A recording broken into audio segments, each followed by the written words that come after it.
Last segment of the chapter. Important है ये question, ये भी आपको याद करना पड़ेगा। याद सब कुछ करना पड़ेगा, बट कुछ एक ऐसी चीजें जो जनरल नॉलेज जैसी हैं, कुछ ऐसी हैं जो स्पेसिफिक टेक्निकल है। तो don't confuse uses of financial statement analysis with users, दो बिल्कुल अलग क्वेश्चन है। यूजेस कर रहे हैं हम, और वो भी किसके? Analysis of financial statements, uses. On the basis of financial analysis, we can take a variety of decisions in various areas such as securities analysis, credit analysis, debt analysis, dividend decision, general business decisions. So it is a different question. ठीक है ना? Something new. What are the uses? Number one, securities analysis. It is a process by which the investor comes to know whether the firm is fulfilling his expectations with regard to the payment of dividend, capital appreciation, and security of money or not. As a shareholder, why would you invest in shares? दो reason बताए थे मैंने आपको जब हमने share पढ़ा था ना, इश्यू ऑफ शेयर्स, तो मैंने बताया था दो रीजंस के लिए हम शेयर्स खरीदते हैं। Very good. एक होता है डिविडेंड, जो रिटर्न आपने बताया बिल्कुल सही है, वो that is one of the reasons, and that is an outdated reason.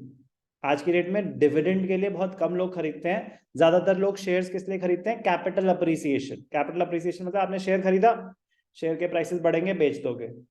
You don't hold it for long, मतलब generally people don't hold it for long in today's world. Dividend earning पहले एक important source रहा। Dividend पता कैसे होता है? 40% dividend मिला, but वो 40% पता किस पे कैलकुलेट होता है? फेस वैल्यू पे। शेयर चल रहा है, फॉर एग्जांपल रिलायंस का शेयर चल रहा है 2500 रुपीज, उसकी फेस वैल्यू पता है कितनी है? 10 रुपीज। तो अगर आपको 40% डिविडेंड मिल भी गया एक साल में, तो 10 रुपीज का 40% ₹4 मिला। आप 2500 का शेयर ₹4 के डिविडेंड के लिए तो नहीं खरीद रहे होगे। तो you are investing in shares for capital appreciation, majorly for capital appreciation.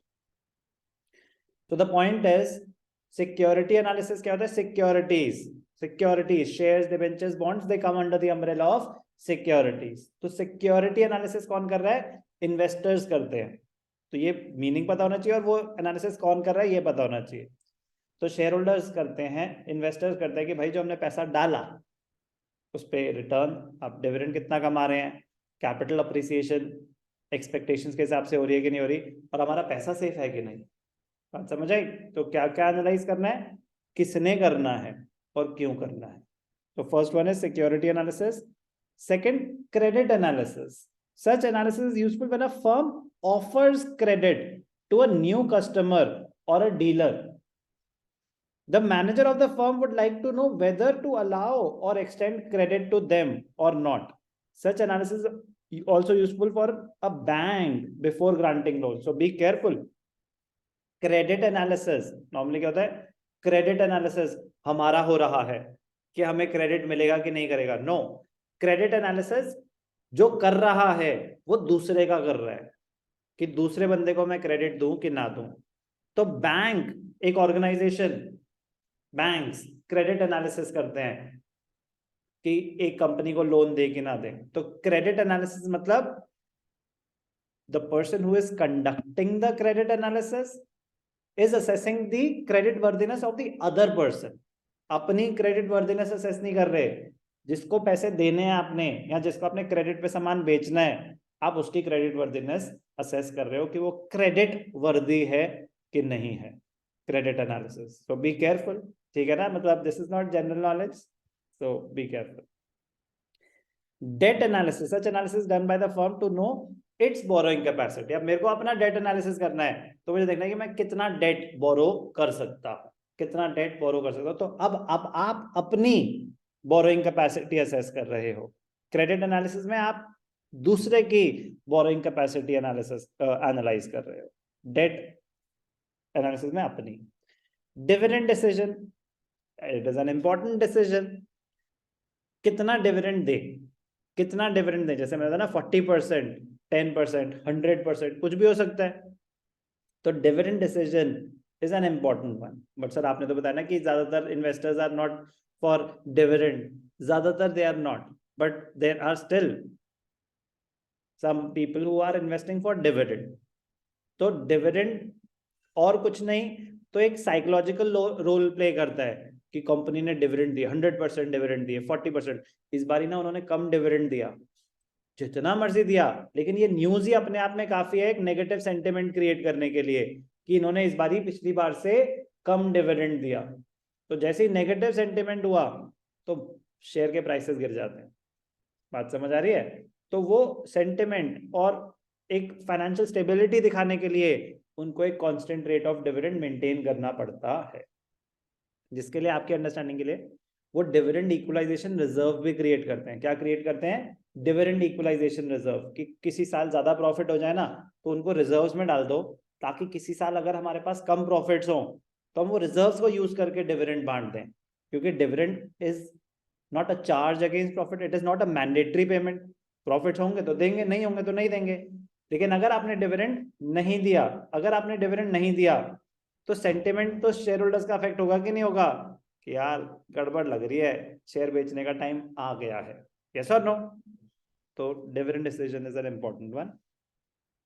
Financial analysis helps the firm in deciding about the rate of dividend. The management would have to decide about how much portion of the earnings to distribute and how much to retain. कितना बांट दें, कितना रखें. Such decisions indicate the profitability of the firm and hence to some extent they affect the behavior of share prices.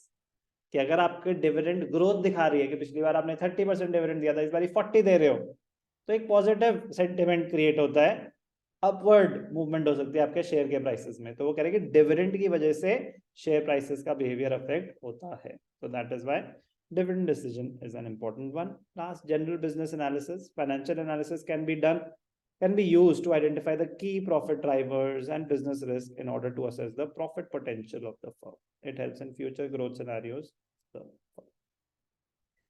Security analysis, credit analysis, security analysis done by the investors. कि जो वो पैसा invest कर रहे हैं, capital appreciation justified है कि नहीं है, रिटर्न्स जस्टिफाइड है कि नहीं है. क्रेडिट एनालिसिस, कंपनी ने क्रेडिट पे सामान बेचना है या लोन देना है तो वो देख रहे हैं. डेट एनालिसिस, मैं कितना बोरो कर सकता हूँ, मैं अपनी कैपेसिटी चेक कर रहा हूँ. डिविडेंड डिसीजन कि जो प्रॉफिट्स कमाया कितना रिटेन करना है, कितना डिविडेंड डिस्ट्रीब्यूट करना है. Dividend plays an important role on the behavior of share prices. Or last one is general business analysis. An important question: what are the uses of financial statement analysis?